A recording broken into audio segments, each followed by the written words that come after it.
ত্রয়োদশ জাতীয় সংসদ নির্বাচন সামনে রেখে 237টি আসনে প্রার্থী ঘোষণা করেছে বিএনপি। 17 বছর পর প্রার্থী হলেন দলের চেয়ারপারসন বেগম খালেদা জিয়া। বাবার বাড়ি শ্বশুর বাড়ির সঙ্গে এবার জন্মস্থানে ভোট করবেন তিনি। লড়বেন ফেনী 1, দিনাজপুর 3 এবং বগুড়া 7 আসনে। আর মায়ের পুরনো আসন বগুড়া 6-এ প্রথমবার নির্বাচন করবেন বিএনপির ভারপ্রাপ্ত চেয়ারম্যান তারেক রহমান।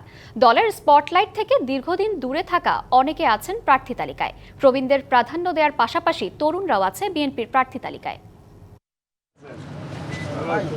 গত 2 সপ্তাহ ধরে গুলশানে বিএনপি চেয়ারপারসনের কার্যালয়ে ত্রয়োদশ জাতীয় সংসদ নির্বাচনে মনোনয়ন প্রত্যাশীদের আসা যাওয়ার পাশাপাশি বিভিন্ন বিভাগের প্রার্থীদের ডেকে ভিডিও কনফারেন্সে কথা বলেন তারেক রহমান। শীঘ্রই পর্যায়ক্রমে বিভিন্ন আসনে বিএনপির মনোনীত দলীয় প্রার্থীদের দলের মনোনয়ন যেই পাক সবাইকে ধানের শীষের পক্ষে কাজ করার বার্তা দেন তারেক রহমান।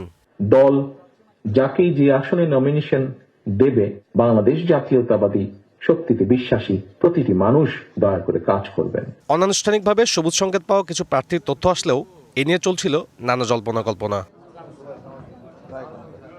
এমন পরিস্থিতিতে সোমবার দুপুরে গুলশানে বৈঠকে বসে বিএনপি স্থায়ী কমিটি। লন্ডন থেকে ভার্চুয়ালি যুক্ত হন দলের ভারপ্রাপ্ত চেয়ারম্যান তারেক রহমান। এরপর বেলা 3:30টায় দলের বিভাগীয় সাংগঠনিক সম্পাদকদের সাথে শুরু হয় দ্বিতীয় দফার বৈঠক। রুদ্ধদ্বার এই 2 পর্বের বৈঠক শেষে বিকেল 5:30টার দিকে সংবাদ সম্মেলনে আসে বিএনপি স্থায়ী কমিটি। রংপুর 1 মোকাররম হোসেন সুজন, রংপুর 2 মোহাম্মদ আলী সরকার। এ সময় 237টি আসনে প্রার্থীর নাম ঘোষণা করেন দলের মহাসচিব মির্জা ফখরুল ইসলাম আলমগীর। আমাদের সঙ্গে যারা যুগপৎ আন্দোলন করেছেন তাদের যে সমস্ত আসনে তারা আগ্রহী, সেই সমস্ত আসনগুলোতে আমরা কোনো প্রার্থী দেইনি। বিএনপি চেয়ারপারসন বেগম খালেদা জিয়া ভোটে লড়ছেন দিনাজপুর 3, বগুড়া 7 ও ফেনী 1 আসন থেকে। দিনাজপুর 3 বেগম খালেদা জিয়া, দিনাজপুর সদর থেকে বেগম খালেদা জিয়া। দলের ভারপ্রাপ্ত চেয়ারম্যান তারেক রহমান প্রথমবার লড়বেন বগুড়া 6 আসন থেকে। বগুড়া 6 তারেক রহমান। ঠাকুরগাঁও 1 আসনে নির্বাচন করবেন বিএনপি মহাসচিব মির্জা ফখরুল ইসলাম আলমগীর। এছাড়া দিনাজপুর 6 ডাক্তার এজেডএম জাহিদ হোসেন, ভোলা 3 অবসরপ্রাপ্ত মেজর হাফিজউদ্দিন আহমেদ, ঢাকা 3 গয়েশ্বরচন্দ্র রায়, ঢাকা 8 মির্জা আব্বাস, কুমিল্লা 1 ডক্টর খন্দকার মোশাররফ, নরসিংদী 2 ডক্টর আব্দুল মঈন খান, চট্টগ্রাম 10 আমির খসরু মাহমুদ চৌধুরী, কক্সবাজার 1 সালাউদ্দিন আহমেদ ও সিরাজগঞ্জ 2 ইকবাল হাসান মাহমুদ চুকু।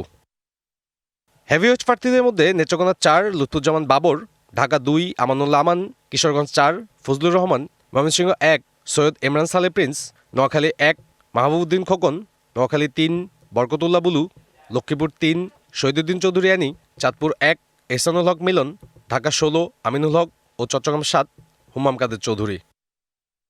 এছাড়া ঢাকা 12 সাইফুল আলম নীরব, ঢাকা 6 ইশরাক হোসেন, ঢাকা 14 সানজিদা ইসলাম তুলি, ঢাকা 19 ডাক্তার দেওয়ান সালাউদ্দিন, কক্সবাজার 4 শাহজাহান চৌধুরী, চট্টগ্রাম 1 নুরুল আমিন, চট্টগ্রাম 13 সরর জামাল নিজাম, ফরিদপুর 2 শামাওয়েদ ও টাঙ্গাইল 8 আসনে আহমেদ আজম খান। এদিকে ঠাকুরগাঁও 2, দিনাজপুর 5, নীলফামারী 1 ও 3, বগুড়া 2, লালমনিরহাট 2, ঢাকা 7, 9, 10, 13, 17, 18 ও 20 সহ মোট 63 আসনে প্রার্থীর নাম ঘোষণা করেনি বিএনপি। দলের প্রয়োজনে এই তালিকা যে কোনো সময় পরিবর্তন হতে পারে বলে জানান বিএনপি মহাসচিব মির্জা ফখরুল ইসলাম আলমগীর। এর মধ্যেও কিন্তু পরিবর্তন হতে পারে। সাব্বির রোজ, ডিবিসি নিউজ, ঢাকা। ঘোষিত 237 আসনের প্রার্থীর তালিকায় নেই বিএনপির স্থায়ী কমিটি ও কেন্দ্রীয় কমিটির বেশ কয়েকজন গুরুত্বপূর্ণ নেতার নাম। নেই দলটির কয়েকজন হেভিওয়েট নেতাও। প্রার্থী তালিকায় নেই বিএনপির স্থায়ী কমিটির সদস্য নজরুল ইসলাম খান, বেগম সেলিমা রহমানের নাম। প্রার্থী তালিকায় নেই সিনিয়র যুগ্ম মহাসচিব রুহুল কবির রিজভী, যুগ্ম মহাসচিব হাবিবুল নবী সোহেল, সদ্য মনোনীত যুগ্ম মহাসচিব হুমায়ুন কবিরের নামও। নেই বিএনপি চেয়ারপারসনের উপদেষ্টা আব্দুস সালাম, মোয়াজ্জেম হোসেন আলাল, আমিনুর রশিদ ইয়াসিনের নাম। দলটির ভাইস চেয়ারম্যান আসাদুজ্জামান রিপন ও শামসুজ্জামান দুদুও নেই প্রার্থী তালিকায়। নেই রুমিন ফারহানার নামও। ঢাকা 10 আসনে বিএনপির আন্তর্জাতিক বিষয়ে সম্পাদক নাসির উদ্দিন অসীমের বদলে নাম ঘোষণা করা হয়েছে রবিউল ইসলাম রবির।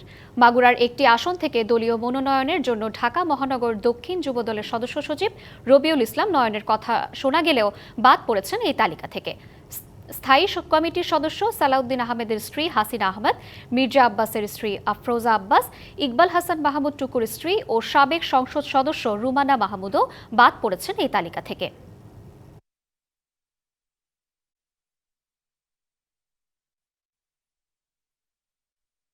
মনোনয়ন পাওয়ায় প্রার্থীরা যেমন উচ্ছ্বসিত তেমনি উজ্জীবিত নেতাকর্মীরাও। এ বিষয়ে আরও জানাতে রংপুর থেকে সরাসরি যুক্ত হচ্ছেন সহকর্মী মাজেদ মাসুদ। মাজেদ, বলবেন সেখানকার সর্বশেষ পরিস্থিতি, কি বলছেন প্রার্থী এবং সমর্থকেরা, জানাবেন আমাদের। শ্রাবন্তী, আসলে ভোটের যে আমেজ, সেই ভোটের আমেজ যেন আজ মনোনয়ন ঘোষণার মধ্য দিয়ে নতুন করে শুরু হয়েছে। আমরা দেখেছি সন্ধ্যা 6টার পরেই এই মনোনয়নপত্র বা যাদেরকে প্রার্থী হিসেবে চূড়ান্ত ঘোষণা করা হয়েছে সেই প্রার্থীর যারা সমর্থক রয়েছেন, নেতাকর্মী রয়েছেন, তাদের মধ্যে যেন নতুন উজ্জীবনা দেখা দিয়েছে। অর্থাৎ ত্রয়োদশ জাতীয় সংসদ নির্বাচনের যে আমেজ, সেই আমেজ পুরোপুরি শুরু হয়েছে। আমি এই মুহূর্তে রয়েছি রংপুর 3 আসন, যেটি রংপুর সদর উপজেলা এবং সিটি কর্পোরেশনের বৃহৎ অংশ নিয়ে গঠিত। এই 3 আসনে যিনি মনোনীত হয়েছেন জনাব শামসুজ্জামান সামু, তিনি মহানগর বিএনপির আহ্বায়ক, তিনি আছেন আমার সাথে। একটু তার সাথে কথা বলবো, তিনি এই আসনে প্রার্থী হিসেবে মনোনীত হয়েছেন। জনাব সামু, একটু আপনার কাছে জানতে চাই, এই আসনটি তো স্বাধীনতা পরবর্তী সময়ে এরশাদ পরিবার দখলে রেখেছিল, এবার এই আসন থেকে আপনি মনোনীত হলেন দলের প্রার্থী হিসেবে, অনুভূতিটা কি আপনার? আসলে আমরা বিগত 15-17 বছর একটা ফ্যাসিস্টের বিরুদ্ধে আন্দোলন করেছি।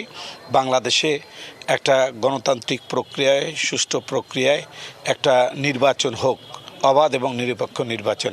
সেই নির্বাচনের দাবিতে দীর্ঘদিনের আন্দোলনের ফসল আমি মনে করি যে আমাদের পার্টি আজকে বাংলাদেশের অধিকাংশ আসনে মনোনয়ন দিয়েছে এবং প্রার্থী ঘোষণা করেছে।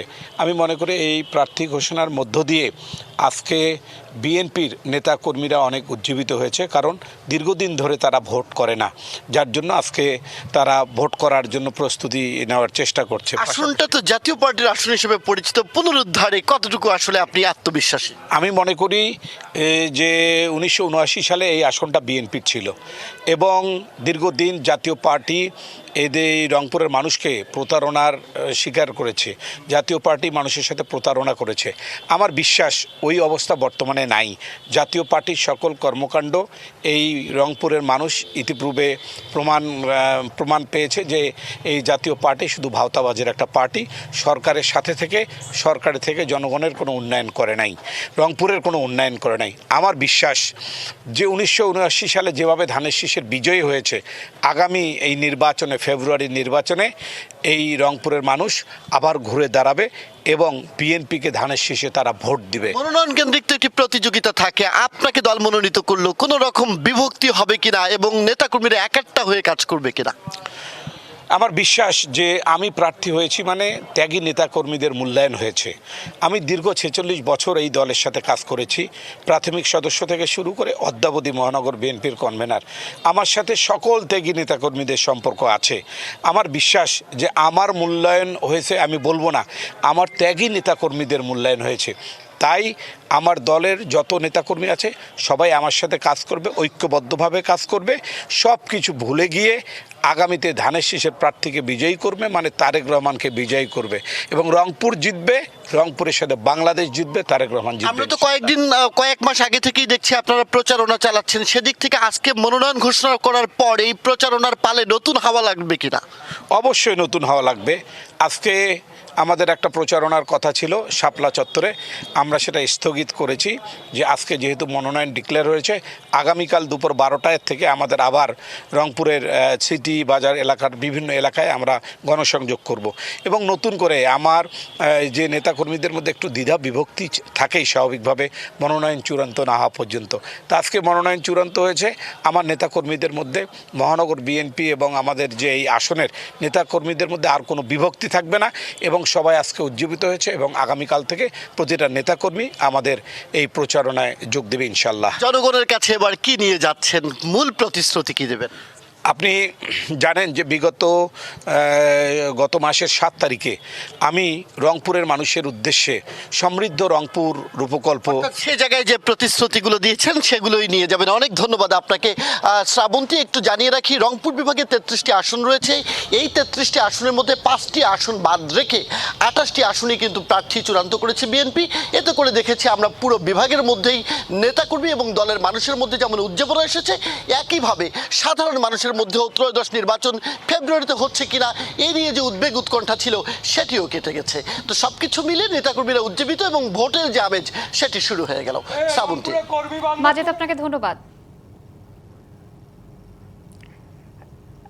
আমাদের সঙ্গে যুক্ত আছেন আরিফ সহকর্মী, আমরা চলে যাচ্ছি তার কাছে সিলেট থেকে।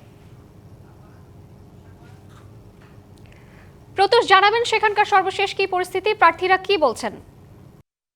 দলের মনোনয়ন পাওয়ার পর থেকেই সিলেটের যে সকল প্রার্থী রয়েছেন বা যারা মনোনয়ন পেয়েছেন তাদের কার্যালয় কিংবা বাসাবাড়িতে কিন্তু নেতাকর্মীরা ভিড় করেছেন। এবং আমি এখন রয়েছি সিলেটের দক্ষিণ সুরমা উপজেলায়, অর্থাৎ সিলেট 3 আসনে। আপনারা নিশ্চয়ই দেখতে পাচ্ছেন এখানে যুক্তরাজ্য বিএনপির সভাপতি এবং ধন্যবাদ আপনাকে। আনন্দ উচ্ছ্বাসের পাশাপাশি পছন্দের নেতা বিএনপির মনোনয়ন না পাওয়ায় বিক্ষোভ মিছিল, সড়ক অবরোধের ঘটনাও ঘটেছে বিভিন্ন জেলায়। চট্টগ্রাম 4 সীতাকুণ্ড আসনে মনোনয়ন বঞ্চিত হওয়ায় বিএনপির সাবেক যুগ্ম মহাসচিব আসলাম চৌধুরীর অনুসারীরা ঢাকা চট্টগ্রাম মহাসড়ক অবরোধ করেন। টায়ার জ্বালিয়ে বিক্ষোভের কারণে বন্ধ রয়েছে যান চলাচল, তৈরি হয়েছে দীর্ঘ যানজট, অবরোধ করা হয় রেলপথও। কুষ্টিয়া 3 সদর আসনে সাবেক এমপি অধ্যক্ষ সোহরাব উদ্দিনকে মনোনয়ন না দেওয়ায় প্রতিবাদ সমাবেশ করেছেন তার সমর্থকেরা। রাত 9টার দিকে শহরের মজুমপুর গেটে জড়ো হয়ে মিছিল বের করে তারা। এরপর শহরের মজুমপুর গেটে টায়ার জ্বালিয়ে কুষ্টিয়া ঈশ্বরদী মহাসড়ক অবরোধ করেন। হাইকমান্ডকে সিদ্ধান্ত পুনর্বিবেচনার দাবি জানান তারা। এছাড়া ঢাকা ভাগা এক্সপ্রেসওয়ে অবরোধ করে বিক্ষোভ করেছেন মাদারীপুর 1 শিবচর আসনের মনোনয়ন প্রত্যাশী সাজ্জাদ হোসেন সিদ্দিকী লাভলুর কর্মী সমর্থকরা। পুলিশ বিক্ষোভকারীদের সরিয়ে দিলে প্রায় 2 ঘন্টা পর যান চলাচল স্বাভাবিক হয়।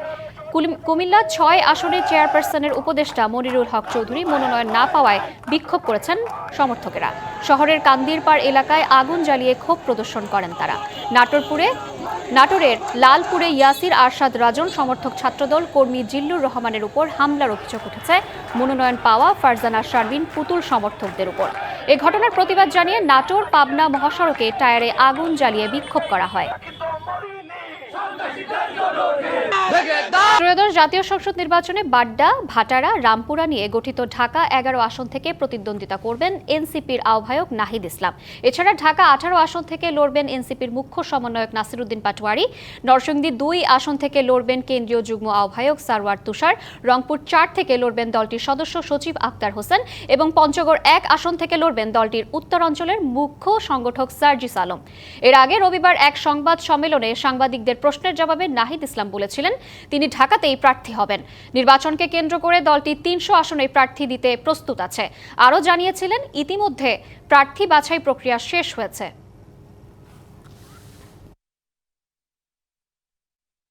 বিএনপির মনোনয়ন পাওয়ার দলের প্রতি কৃতজ্ঞতা জানিয়েছেন প্রার্থীরা। স্থানীয় নেতাকর্মীদের সংগঠিত করে ধানের শীষের বিজয় নিশ্চিতের প্রত্যাশার কথাও জানান তারা। 237 আসনে বিএনপির প্রার্থী ঘোষণার পর দেশের বিভিন্ন জায়গায় নেতাকর্মী ও সমর্থকদের মাঝে দেখা গেছে উচ্ছ্বাস ও আনন্দ। সোমবার বিকেলে আসন্ন জাতীয় সংসদ নির্বাচনে মোট 237টি আসনের সম্ভাব্য প্রার্থীর নাম ঘোষণা করে বিএনপি। চট্টগ্রামের 16টি আসনের মধ্যে 10টি আসনে প্রার্থী ঘোষণা করেছে বিএনপি। 10টি আসনের মধ্যে প্রথমবারের মতো মনোনয়ন পেয়েছেন 7 জন। বাকি 5 আসনে প্রার্থীর নাম পরবর্তীতে ঘোষণা করা হবে। দীর্ঘদিন রাজপথে থেকে ফ্যাসিবাদের বিরুদ্ধে লড়াই করার পর নির্বাচনে দলীয় মনোনয়ন পাওয়ায় সন্তুষ্টির কথা জানাচ্ছেন প্রার্থীরা। কোনো মিষ্টি বিতরণ, কোনো বিজয় মিছিল, কোনো ফুল, কোনো কিছু যেন বিতরণ করা না হয়। গত 18 বছর বিএনপি নেতা কর্মীদের উপর যে অত্যাচার, নির্যাতন, হত্যা, গুম করেছেন তাদের আত্মা কষ্ট পাবে। সুন্দরবন সংলগ্ন উপকূলীয় উপজেলা কয়রা ও পাইকগাছা নিয়ে গঠিত খুলনা 6 আসনে ধানের শীষের প্রার্থী হিসেবে নির্বাচিত হয়েছেন মনিরুল হাসান বাপ্পি। মনোনয়ন পাওয়ার পর তার দলীয় সমর্থকরা আনন্দ উল্লাসে মেতে ওঠেন। এটা একটি উপহার স্বরূপ মনে করব, আমার শ্রমের উপহার দিয়েছে তারা। আমরা এবারে আমাদের ঘরে সেই বিজয়কে সুনিশ্চিত করব ইনশাল্লাহ। এদিকে রাজশাহী 1 আসন থেকে এবারই প্রথম মনোনয়ন পেয়েছেন বিএনপির চেয়ারপারসনের উপদেষ্টা অবসরপ্রাপ্ত মেজর জেনারেল শরীফুদ্দিন। আর রাজশাহী 2 আসনে মনোনয়ন পেয়েছেন সাবেক এমপি ও মেয়র মিজানুর রহমান মিনু। অনেক যোগ্য প্রার্থী আছে, হয়তো একজনকে দিতে হবে, কেউ যেন মন খারাপ না করে থাকে। দলের পরবর্তী কার্যক্রমে এবং সরকার পরিচালনায় তাদেরকে অংশগ্রহণ করানো হবে। দিনাজপুর 3, বগুড়া 7 ও ফেনী 1 এই 3টি আসন থেকে নির্বাচন করবেন বেগম খালেদা জিয়া। দলের সব স্তরের নেতাকর্মীদের সাথে নিয়ে আসনগুলোতে নিরঙ্কুশ বিজয়ের ব্যাপারে আশাবাদী মনোনীত প্রার্থীরা। Arghamitra Tarafdar, DBC news desk.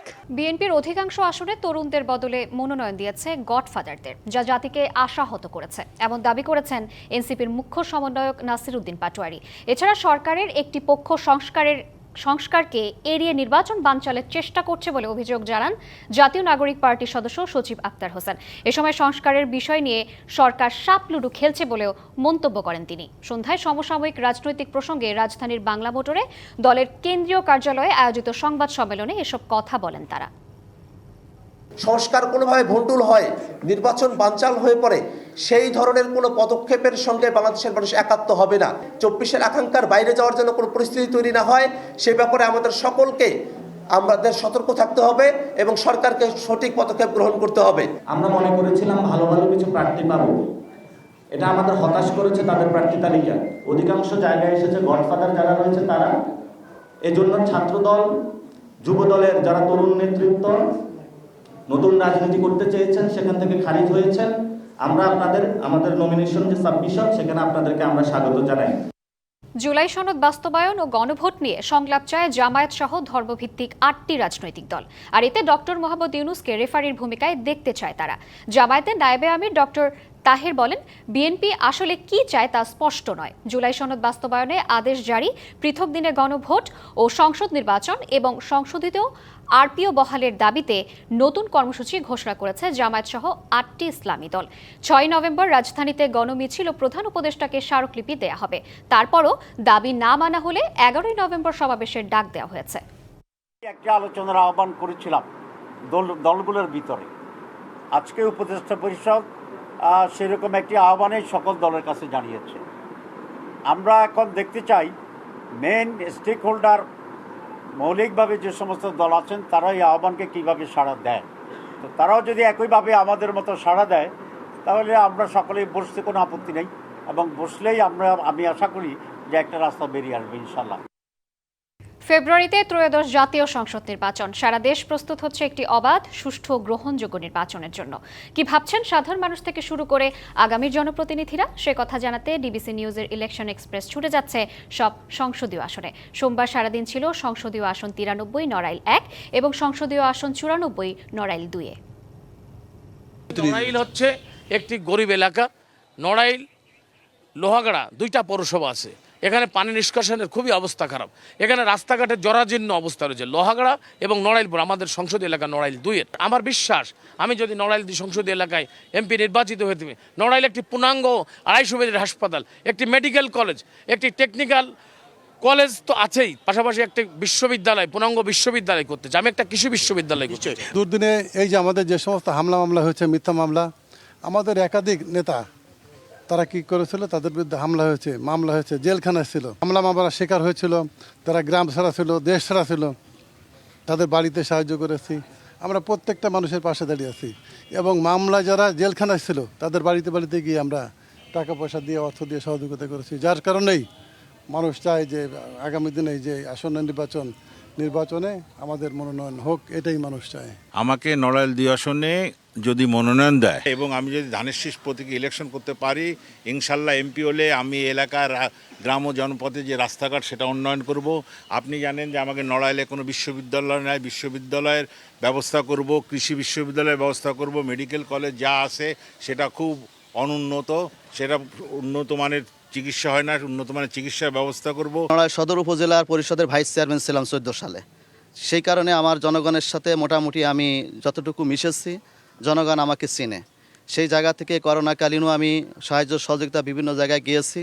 আর আগস্ট বিপ্লবের পরে সাধারণ মানুষের সাথে ব্যাপক ভিত্তিক আমার মেশা হয়েছে। তাতে মনে হয়েছে যে সাধারণ জনগণ বাংলাদেশ জামাত ইসলাম দাঁড়িপাল্লা মার্কায় ভোট দেওয়ার জন্য উদ্গ্রীব হয়ে বসে আছে। জামাতকে বেছে নেবে এই কারণেই। আর আমার ব্যক্তিগতভাবে আমি গত এক যুগে হাজারো মামলা, শত শত জুলুম, নির্যাতন, রিমান্ড, পুলিশ হয়রানি সব কিছুর পরেও আমি সোশ্যাল ওয়ার্কে সবসময় ব্যস্ত ছিলাম। দুর্যোগ, দুর্ঘটনা প্রবণ যে কোনো জায়গায় আমি সাথে সাথে ছুটে গিয়েছি। আমি সব কিছুকে উপেক্ষা করে তাদের সহযোগিতায় হাত বাড়িয়েছি। অসহায় মানুষের পাশে দাঁড়ানো সহ পজিটিভ ওয়ার্ক, জনবান্ধব যে কর্মসূচি আমরা গ্রহণ করেছিলাম, তার বিনিময়ে আশা করি এদের নড়াইল 2 আসনের সকল জনগণ একটাই আস্থার জায়গা তাদের তৈরি হয়েছে যে তাদের আগামী দিন উন্নয়ন, অগ্রগতি, সমৃদ্ধির জন্য জামাত ইসলামী এই আসনে সবচেয়ে পারফেক্ট বলে তারা মনে করছে। বিএনপি জনগণের দল, জনগণের জন্য রাজনীতি করে, জনগণের জন্য বিএনপির পথ চলা, এবং আমরা সবসময় যারা বিএনপি রাজনীতি করি তারা জনগণের পাশে ছিলাম। এই কারণেই আমি মনে করি আমার নেতা তারেক রহমান আমাকে আগামী দিনে 2 আসনে মনোনয়ন দেবে ইনশাল্লাহ। অসংখ্য ধন্যবাদ, আমাদের সঙ্গে আপনি এতক্ষণ যুক্ত ছিলেন।